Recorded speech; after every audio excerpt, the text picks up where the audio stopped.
Hello, welcome everyone. Thank you so much. Just reading through a couple of names and then we can get started. Oh, wow. Hello, hello. Oh, Puerto Rico. Okay, lovely. Well, thank you so much, Julie. And I will just go ahead and kick us off. Good afternoon, everyone. My name is Jayla Johnson, and I lead TIAA's Historically Black College and Universities and Hispanic Serving Institutions Strategy and Engagement Team. I just wanted to take a quick moment at the top of this presentation to just thank you all for joining us today. And thank you to COE for allowing TIAA to present this webinar series. When I first connected with President Jones and her staff earlier this year, I was truly blown away by TRIO and the impact that TRIO programs have on the higher education community. And we continue to work really closely with the incredibly talented teams at COE to better understand how we could be a great partner and really support, promote, and amplify the incredible work that's being done by TRIO staff, students, and alums across the country. We're starting this webinar series with an intentional focus on entrepreneurship because we know that it's a great way to develop and diversify multiple streams of income. We also know that entrepreneurship helps you to build new skills, expand your network, and your worldview. So we hope that the tools that you develop from this workshop can be applied to the various facets of your life. And so without further ado, I will pass it over to my colleague Monica to begin the workshop. But I just wanted to say from the bottom of my heart and from all of my colleagues at TIA that we just thank you so much, COE, for your partnership. And we thank you to all of you all for attending today. We'll be checking the chat very often. So if you do have questions, comments, or need anything from us, we are here and we're responsive. We're looking forward to future webinars. We have a lot of great content that we're excited to roll out in the next year. So thank you again for joining us. And over to you, Monica. Thank you so much. Hello, everyone. My name is Monica Keys, and I am a regional financial planning manager with TIAA. And I also am a fellow Upward Bounder. So I was in the Upward Bound program quite a few years ago at Hampton University in Hampton, Virginia. So I am super excited to just talk to you all today about entrepreneurship. So today we are going to talk about 5 things you need to know when starting a business. And we have a super cool PowerPoint that we're going to place on the screen as well. So remember today, it's all about the number 5. So the 5 things you need to know. So I'm sure that we all are in a social media driven world, and I'm sure we see memes and ads and all these types of things about how can you start your own business, sign up, join this webinar, come to these different things. So today we're going to talk a little bit about that in further detail. So go ahead and flip to the next page. Thank you. So again, I said 5 is our magic number today. So we're first going to talk about entrepreneurship. Is it right for you? Talk a little bit about how to identify that, what factors to consider. And then if you decide that entrepreneurship is the right avenue for you, we'll talk about how to go about starting your business. Then once the business is created, we'll talk a little bit about how to protect it. And then once you have it established and protected, it's all about growth, how to grow your business. And should you find yourself in a situation where you need to close your business, what is the proper informal way to do so? So I just want to say, I see all the lovely chats. I am going to talk to you all. If there's anything that you want to ask, feel free to leverage that chat. We are all monitoring that, and we want to take questions as they come. And we'll also have some time allocated at the end of the meeting as well to address any other questions about the content for today.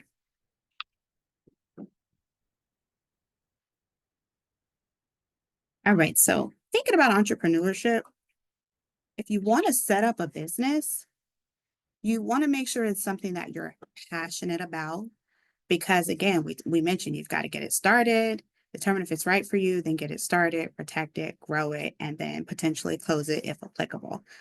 So when you think about all those steps before you get into it, you want to make sure it's something that you are very passionate about and you feel connected to, because there may be times where you really have to tap into that passion to make sure that is ultimately what's going to keep you afloat, invested during those challenging times. Now, I have a really good, interesting stat here, and this is based off of businesses that were open in 2023. 5.1 million businesses were open. That's a huge number. That's almost over 50% of the people that live in New York City. So that is a lot of people. But as I mentioned before, a business should be profitable and it should be something that you are good at. So when you think about what should I consider if I'm going to start a business, what are you passionate about and what skills do you have that is going to drive that business? In addition to that, knowing your competition, if there's any competition, so being able to address market research, see what's out there, and making sure that you are staying on top and aware of those things, as well as financial readiness. Do you have the capital? If you don't, how will you go about securing that capital to begin to start your business? And also, tolerance. What are you comfortable with? Starting a business, we hope that it is successful, but should you have to weather some very maybe uncertain times, how would you go about ensuring that you would be able to sustain the business and be comfortable? Because as you think about anything, high reward, high risk, right? So if you're going out to start that business, you want to make sure that you are aware of your risks and you're calculating those risks and making sure that there is a comfortability in regards to that. In addition to risk, you want to make sure you have a support system. So having a mentors, trusted advisors, and a network that can help you navigate those challenges are very essential. Now, I want to take a look at some stats if you want to go here and put those stats on the screen. Let's talk about when you go to start a business, there are businesses that thrive. There are some businesses that fail before they even get to a 2-year mark. So 20% of new businesses, and as we mentioned before, we know 5.5 million businesses open in 2023. 20% of those businesses failed within the first 2 years. 3 years later, 45% of those businesses fail. And in the first 10 years, over 60% of businesses fail in the first 10 years. Now, these numbers and these stats are not to scare you. But again, as we mentioned before, we want to make sure that we are evaluating risk and having a comfortability of that. And in a 15-year run, only 25% of the businesses actually make it for 15 years. So that is very interesting. And that's why it's important, as I mentioned before, make sure that this is something that you're passionate about and you really would be able to try to maneuver and really run for the long haul with your business. I'm going to pause for a moment to see if there's any activity in the chat.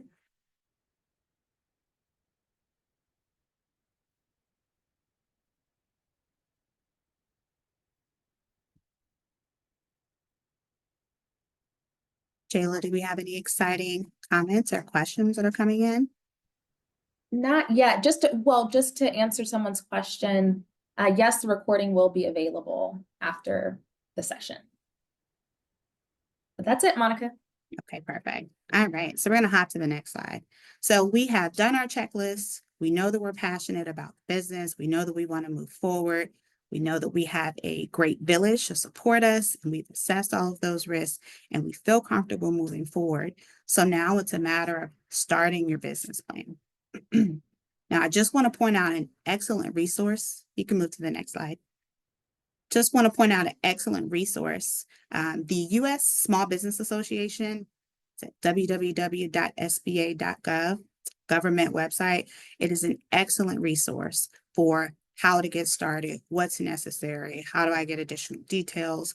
So that is an excellent resource. But think about Shark Tank. It's a really familiar show on ABC. There's lots of sharks that are there. And if you've ever seen the show, or the premise of the show for you all is you have like a Mark Cuban and Damon, his last name, but He started the FUBU company, but you have all of these big sharks and they have all of this money and they really want to pour into individuals who are looking to start their business. And if you've ever seen the show, when they get interested and they hear a good business deal or what they think is a good business deal, they start asking questions to the entrant or the participant, and they want to know more about different things that as it pertains to their business. So when you think about a business plan and you think about those questions that are being asked during that time that they have the floor and the sharks are interested in them and they're trying to pitch their deal to them, that's really what is the makings or the outline of a comprehensive business plan.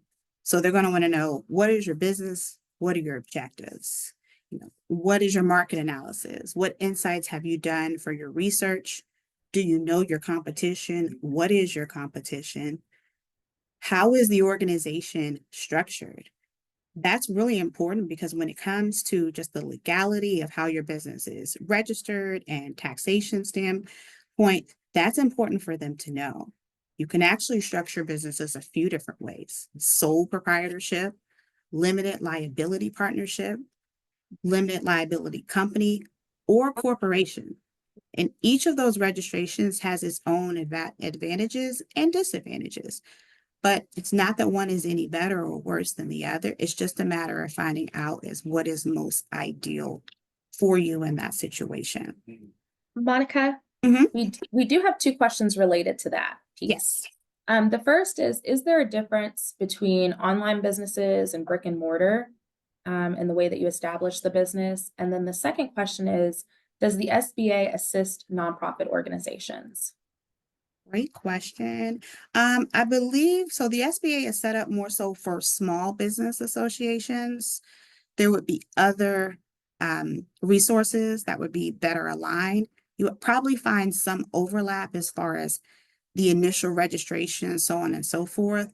But for those nonprofits, there are other taxations and there are other perks that you would receive. So some of it would overlap, but you would be better off leveraging an additional resource specifically geared for for a nonprofit startup. And I know I answered the questions two and then one, so I'll go back to one. And for the question in regards to brick and mortar and online, same thing. They're going to have a lot of similarities as far as the registration, right? So how you choose to set up your business, making sure you have your solid business plan, so on and so forth. Those things are going to be ideal and they're going to be similar. What's going to differ is when you think about marketing.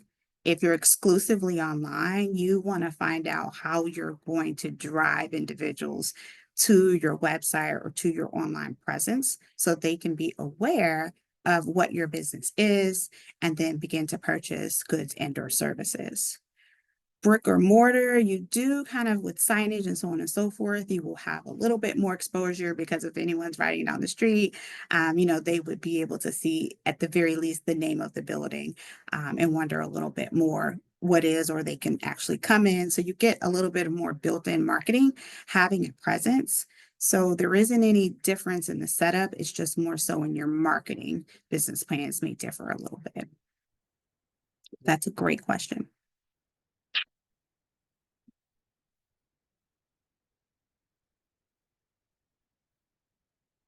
Right. Some other things to consider when you are with the sharks, as well as with Shark Tank, is financial projections. What revenue, what expenses, what do you forecast as far as profitability? That is huge when it goes to those sharks actually extending offers. They want stake and or equity in the business, and they're bringing to them their value, but they're also that equity is driven and the money that they want to put into the business is going to be driven based off of the revenue that business has generated thus far.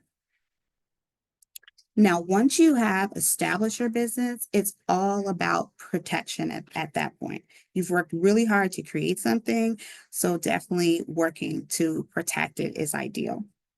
There are multiple options as far as business insurance that you can leverage, but business insurance main goal is to provide you an opportunity to have peace of mind and protection. When you think about businesses, liability insurance and Property insurance are huge. Liability is meant to protect your business against any third-party claims that would impact or inflict bodily injury, property damage, defamation, false advertising.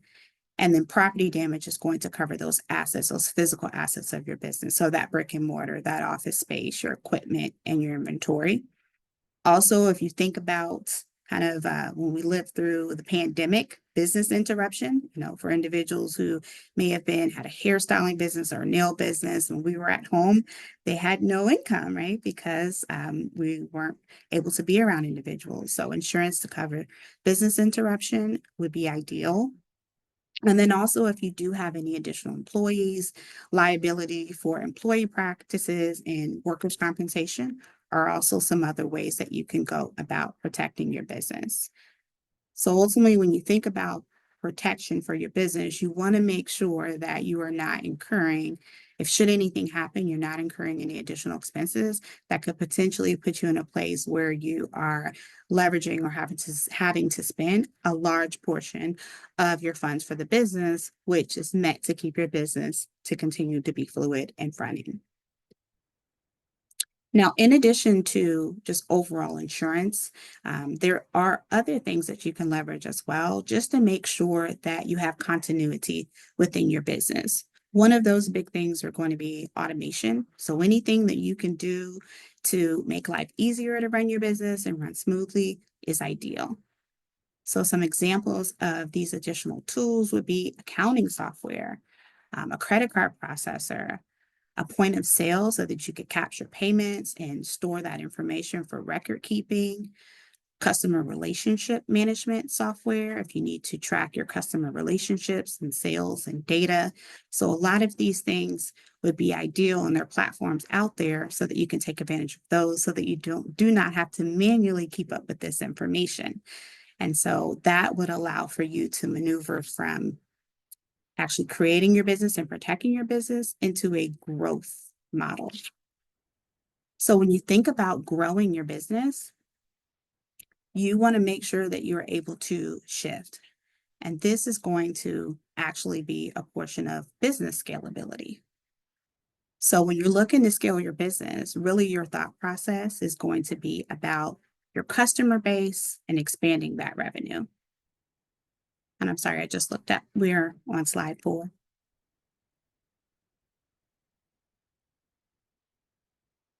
Okay. So yes, so with scaling your business, as I mentioned, it's about growing your customer base and your revenue. So this can be achieved by having a greater marketing effort, improvements or enhancements to existing products and services, or the addition of new products and services. Or maybe it's even a collaboration to find other partnerships that can complement your services, or just marrying your new improved products and services with brand new products and services. Consider how incorporation of automation and outsourcing could also be helpful. There's so many tools and platforms and technology that you can leverage to promote your business. Automate processes for you to allow you to allocate more time to focus on other business needs.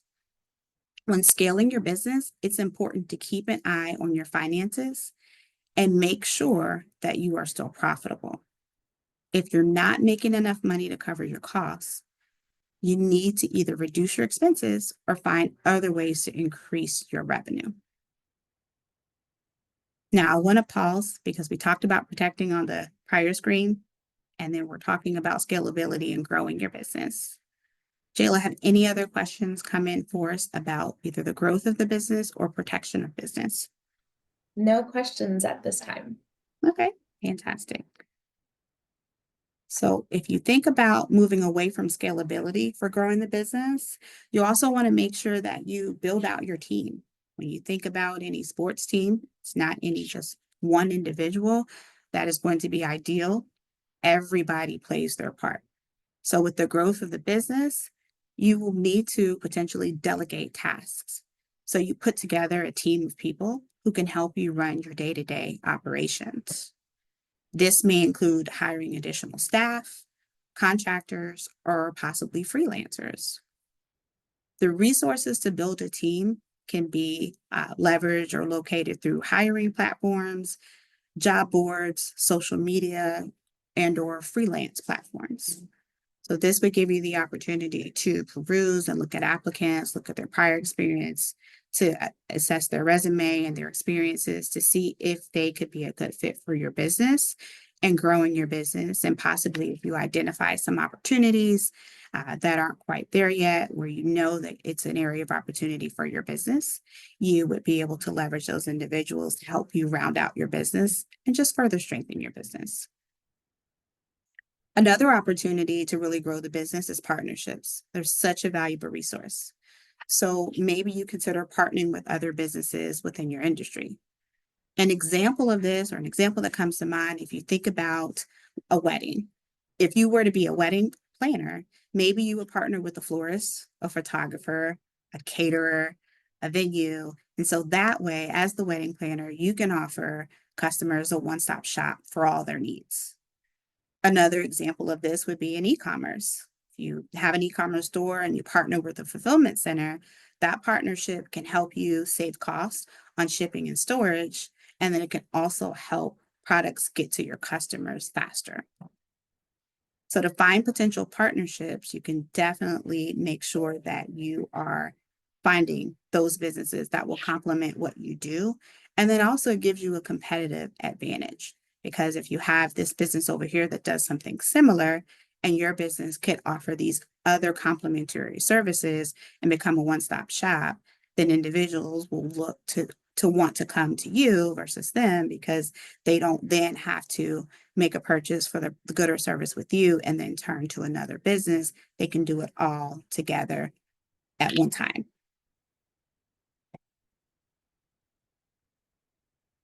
So before we pop over and take a look at the termination of a business, I want to check in and see what questions you have when it comes to growth. So that's the scalability piece, and the partnerships are huge. So I want to make sure that we address any and all questions that we have. Monica, there is a question. How do we go about making partnerships? Great question. So really, when it comes to making partnerships, and really this is business or just in general, it's all about networking. So, within a lot of companies and a lot of states, you'll find that there are better business bureaus, and there are different types of companies that will support companies coming together to pool their resources. So you can definitely check with business development within your specific counties or states that you live in, but there are major organizations that will help you. So definitely leveraging that networking, mixers, if you have a business, always have your business cards. So any type of business mixers, professional, that will allow for you to come together, you can definitely leverage that. And then also you can leverage, if you have social media, that's a great place and a great space as well. Some of the things that come to mind, I just recently got married. So, I leveraged a website. It was like an all one-stop shop website that allowed for me to look for those things. So if you're in a specific industry, you can always look for other individuals in that industry to look for and just reach out. Sometimes it's that cold calling. Hey, my name is, let me tell you about my business. I want to look for opportunities for us to work together potentially. And just being able to forge those relationships with individuals so that you can have very fruitful results on the other side of that. Thanks, Monica. And also Maribel wrote in the chat, don't forget chambers of commerce too. Yes, Chamber of Uh, Commerce. Thank you, Maribel. There's another question. How do you vet a potential partner? Great question as well. So I am in the belief of reviews, right? So you can always leverage, any of those those web searches to look into reviews, the Chamber of Commerce as well, the Better Business Bureau.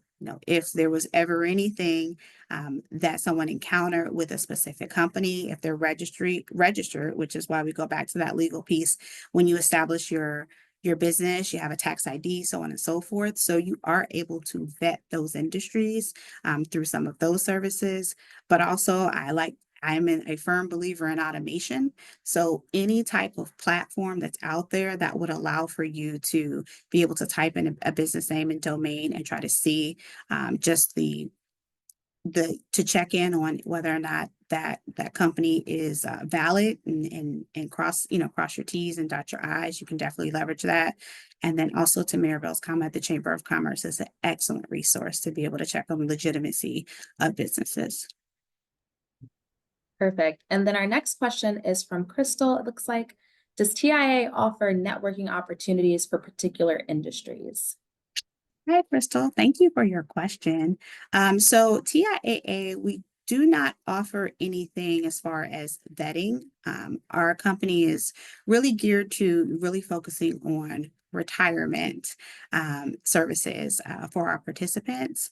But just because TIAA does not leverage that, I definitely encourage you to continue to look for opportunities in firms and platforms that would allow you to do so.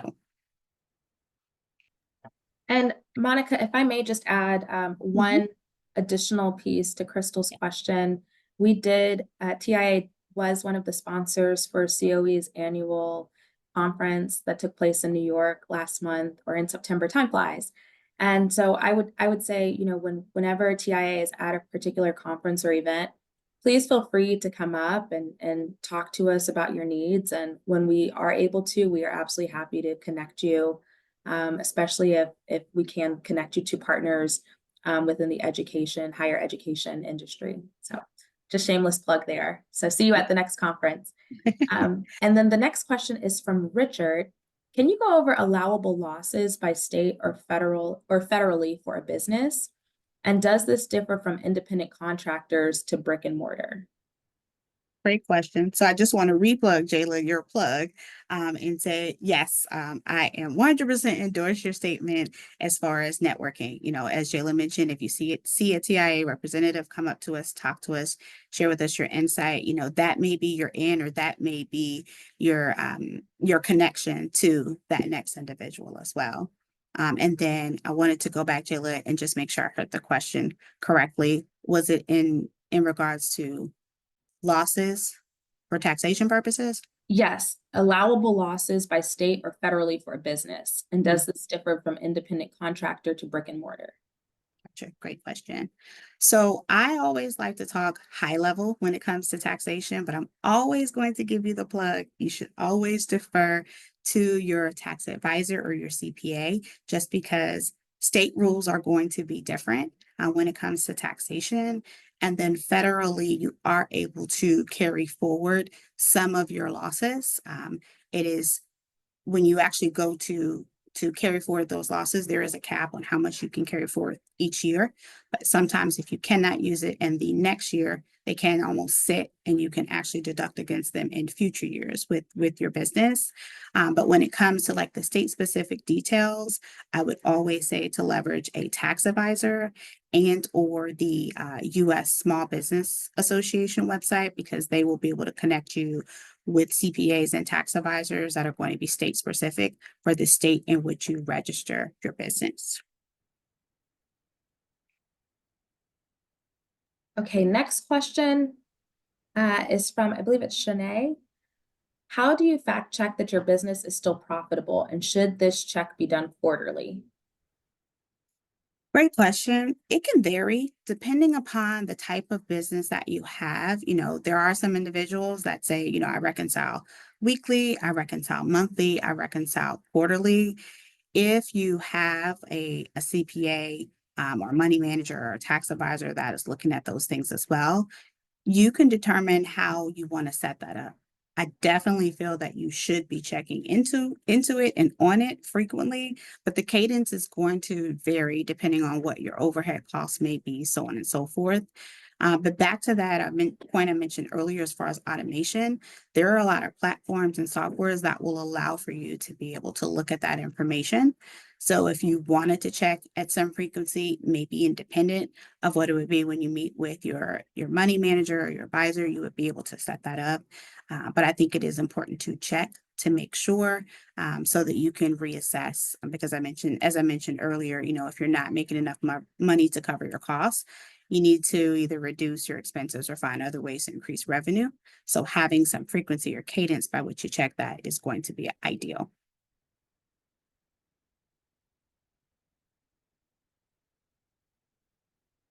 Okay, and I see another question. As a passionate inventor at heart, do you offer assistance and workshop information to those who desire information and guidance on acquiring trademarks and patents? We have an inventor in our workshop today. That's amazing. Yeah, that's always so cool with the venture. So congratulations and kudos for you for that. So I do not have any very specific information about that as far as patents. I would again direct you to the website, the USA Small Business, and then also check for patent resources as well. Just to make sure when you establish that patent, it's registered appropriately. So if there were anyone that had something very close to it, you can make sure that you are protecting your patent and moving forward in the most appropriate way. Perfect. And Monica, I think that's all the questions we have for now. Perfect. So I just wanted to wrap up here with ending your business. It can be bittersweet, but should you ever find yourself in a need to terminate your business, we want to make sure that we are formally closing out that business very much in the same manner that you established it. So, taxations are huge. We want to make sure we keep the IRS happy. So, filing that final tax return and any related forms that align with the closing of your business, making sure that you've communicated and appropriately taking care of your employees as it pertains to their work actually ceasing. Any outstanding tax bills that you have, you want to make sure that you take care of them. Report any payments to contract workers. Cancel your EIN and close your IRS business account. And then last but not least, you want to make sure you retain a copy of all of your records for any taxation or auditing purposes, because that is very important. Now, there's, as I mentioned before, the U.S. Small Business Association, they offer assistance with business closure activities, much as they do with actually opening a business of your own. And if you're in a situation where you need to step away from the business, however, the business is thriving and you'd like to pass the business on to another generation or the next generation, consider a succession plan. The benefit of a succession plan is it would allow for that business operation to continue to thrive, even though you have personally stepped away. It allows for someone else to come in and keep that business going and carry on that legacy for you, which is great if you're thinking about just generational wealth. So that concludes our 5 key steps on entrepreneurship. And as I mentioned before, the U.S. Small Business Association is a great resource, as well as IRS when it comes to establishing those forms. The Chamber of Commerce, we talked about that as well today. So I just want to thank you all for your time. Oh, If there's any, Monica, yes. another question. When you talk about succession planning, can you Mhm. speak a little bit about what the process might be if you wanted to sell your business? How do you go about Yes. finding a buyer? Yes. So if you wanted to sell your business, there are a few different ways that you could sell it. You could outright sell it if someone comes in and says, I'd like to buy your business effective this day. You could do so.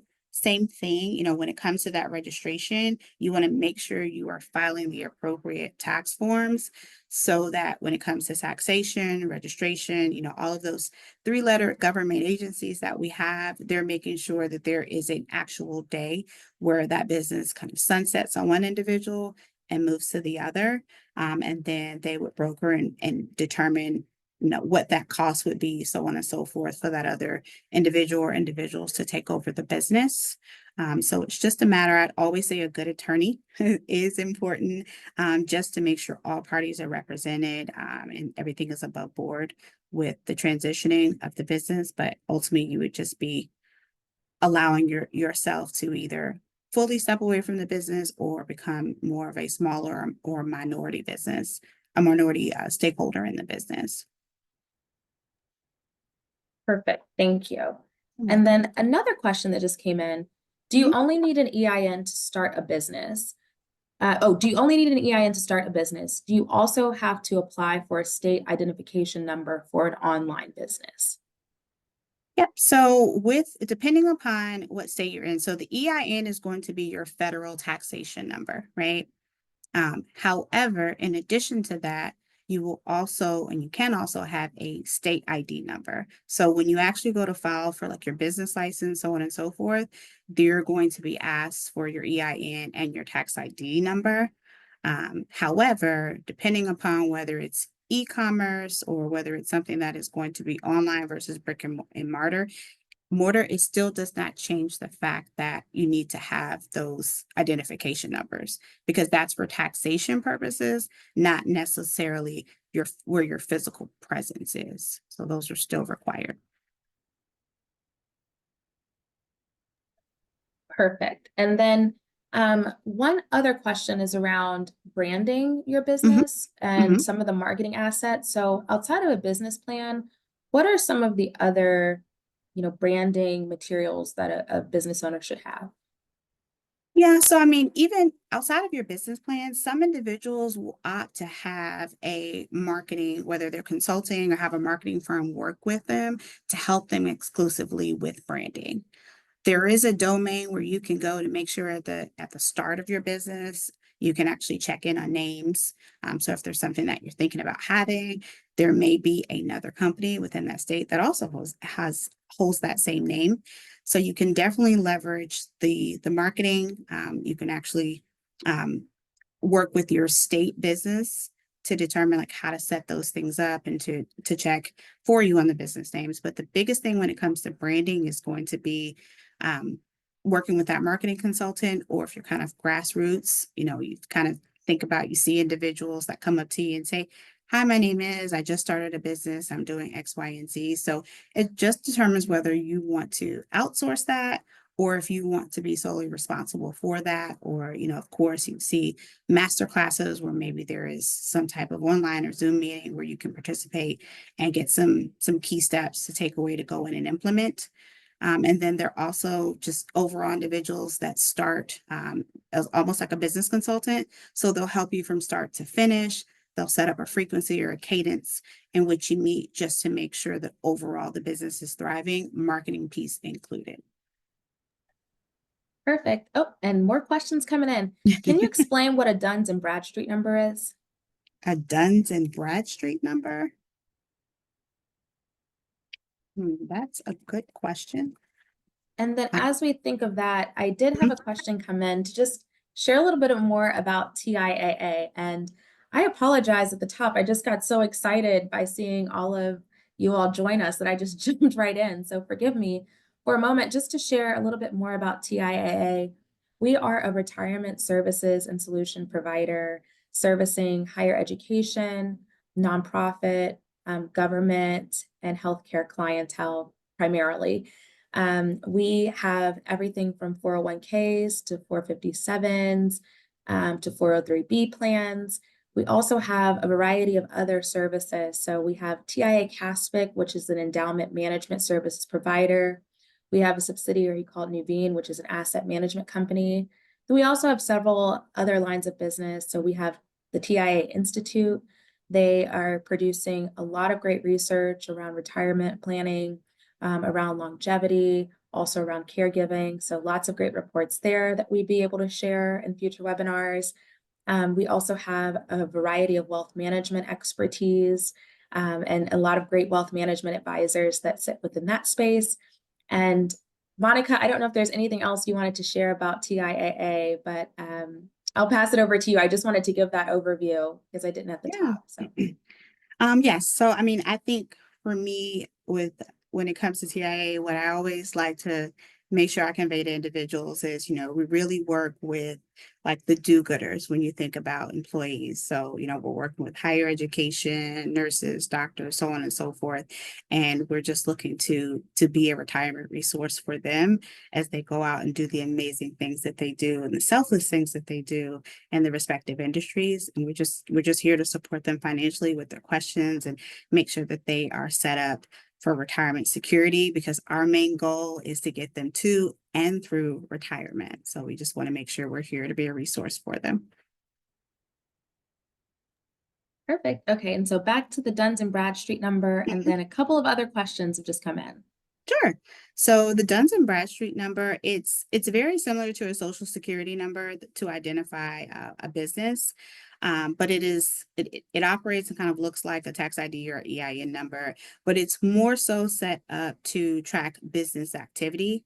So when you think about lenders and partners, if they wanted to have access to information about your company, they have this number where they can go into a database and begin to see additional information as it pertains to that corporation or that company. So more like a profile. So you can see like credit score ratings and lawsuits and liens and judgments. So almost think of it or liken it to a credit report for businesses.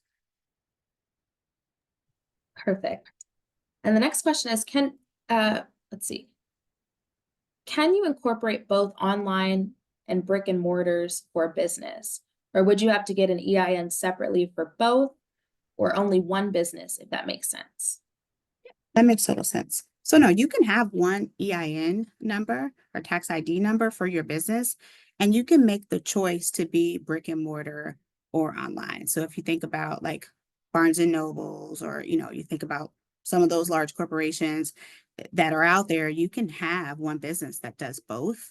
I think the biggest thing is going to be if you choose to be exclusively one or the other, just recognizing how you want to really cover the marketing piece of it, and just making sure from a business plan perspective, if you don't have the online presence or if you don't have the brick and mortar presence, like what do you want to do and how do you want to go about driving your business? Perfect. And then the next question is, what ideas, books, or resources should we be sharing with our students as they consider possibilities and ideas? And are there also podcasts or websites that you suggest, i.e. NPR, How I Build This, et cetera, et cetera? Mhm. Yeah, so I am a huge advocate for NPR. I think it's amazing what it does. But I also, above that, I love government resources, because I think a lot of times we can look online and we're like, well, I saw it online, so it has to be 2000% accurate, right? And it may not necessarily be the case.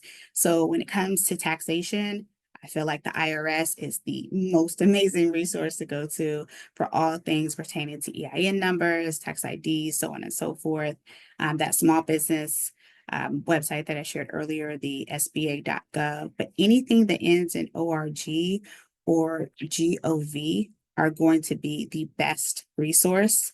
And then also, when you think about tax advisors, they're key, CPAs are key, as well as just anybody that works in that space is going to be ideal. When it comes to entrepreneurship podcasts, I don't personally have any, but I would encourage you to just look and see. I'm currently just looking up right now as we're talking to see if there are any that stand out.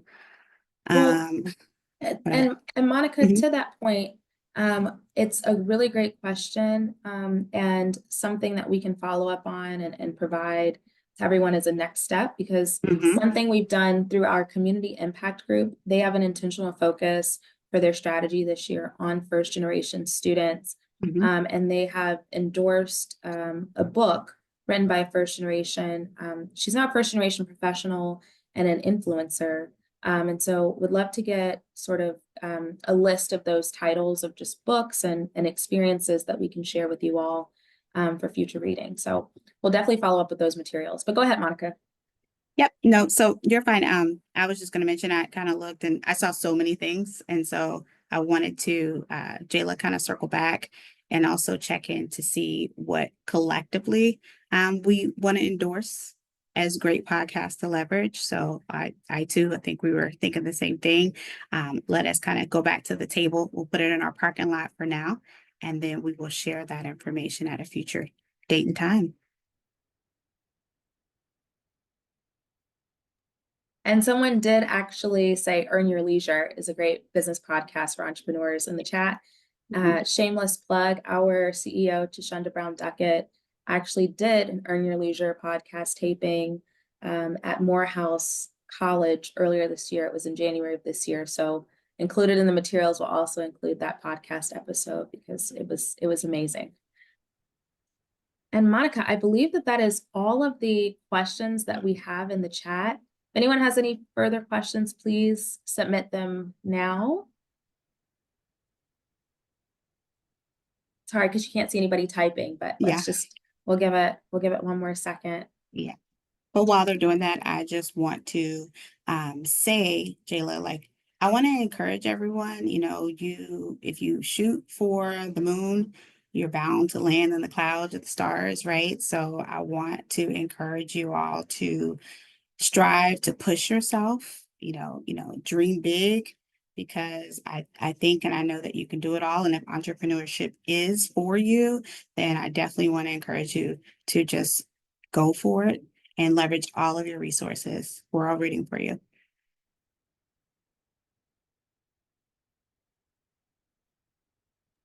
Okay, it looks like there are no more questions in the chat. So Monica, you can close this out. All righty. Well, again, I just want to thank everybody for their attention today. We've had great participation and engagement. You guys have asked some really thought-provoking questions. So fellow upward bounder to you all, thank you for your time. Have an amazing week, and we look to see you soon in our future series. Thank you all. Thank you all so much. Thank you. Bye.